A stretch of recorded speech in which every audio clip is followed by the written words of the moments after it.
My name is Amna Hashmi, and I'm a delegate from Maryland. I'm glad you would stop by and talk with us at State of Belief Radio. I wonder, what are you looking for most in this convention?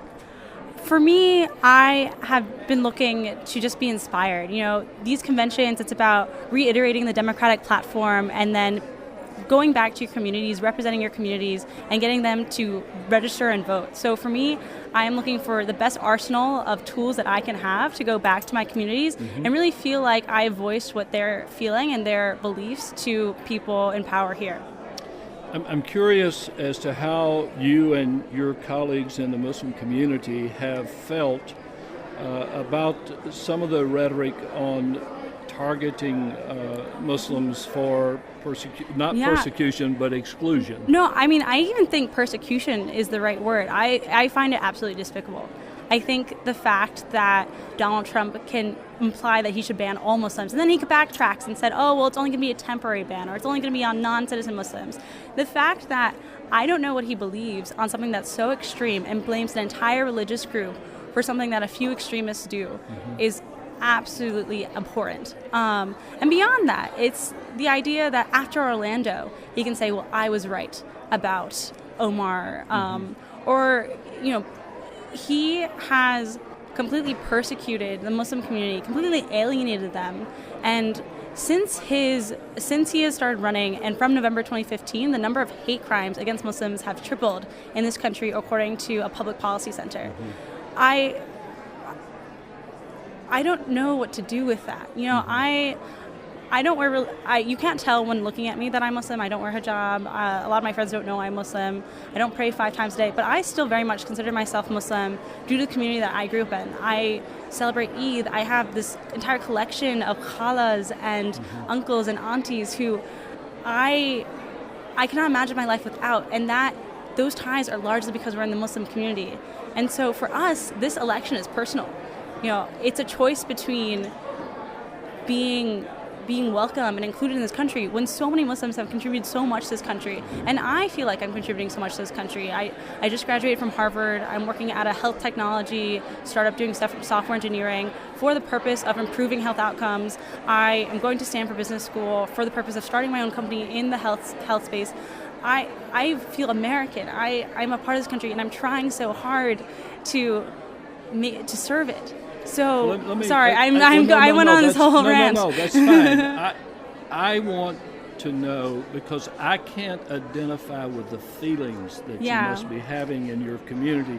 Talk about what hearing that from a national leader does to the sense of security and acceptance in this community where Muslims have always been. Yeah. I mean, I am terrified. I am terrified of the prospect of Donald Trump being president. I am afraid. I am scared. It hurts.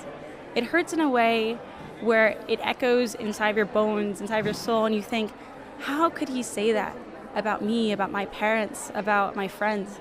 When I wrote this for the Crimson, so it's a little repetitive if anyone's seen this, but when Obama visited a mosque this year, and he said, you're not Muslim or American, you're Muslim and American, I just started sobbing. Sure. I'm not someone who's particularly conflicted about being Muslim. You know, I don't feel targeted personally, but him saying that, I needed it. It was such a validation of my identity here and of my parents who've worked so hard. It feels like a slap in the face. It feels like whatever I've done to be here and to serve here has been worthless. I wish I could describe the hurt that you feel on your skin, that you feel when you look at someone and maybe see in their eyes that they don't respect you. And it's not something I chose. I was born into a Muslim family. It's not like, and even for those who convert to Muslims and did choose to be Muslims, I mean, it's not any different for them.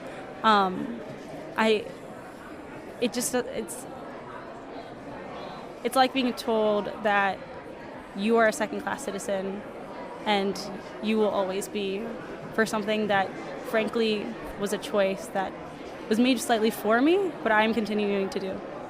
You see the importance of religious freedom being an absolute in our nation. Yeah, and not just freedom for Muslims, freedom for Sikhs, freedom for Jews. I mean, this is not a Muslim issue. Right.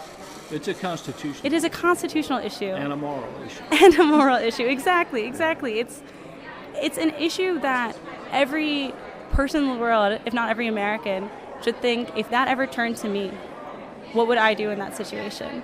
So I wish I could say what it means to be Muslim in this country and how grateful I am to be in this country and how well I'm doing in this country because I'm in this country. And Muslims belong here, Yes. You've said it well. Sorry. You really have. Thank you for doing this. No, thank you so much for having me.